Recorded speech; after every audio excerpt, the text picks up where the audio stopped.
Quand on souhaite transporter un passager sur sa 125, il faut s'assurer que l'engin est bien adapté.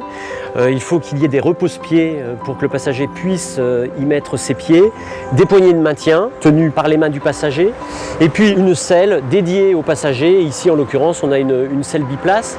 Il va falloir aussi donner un certain nombre de conseils aux passagers, surtout si c'est un passager occasionnel, être bien solidaire du conducteur, donc bien se rapprocher de lui.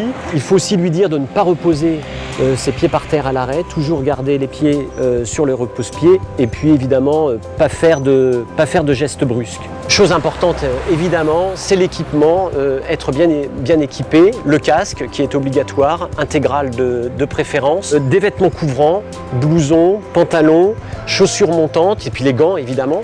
Et il faut savoir qu'il existe des vêtements adaptés à toute saison, à la fois à l'hiver, à la mi-saison et à l'été, qui permettent de bien se protéger contre les chutes et en été de ne pas avoir trop chaud.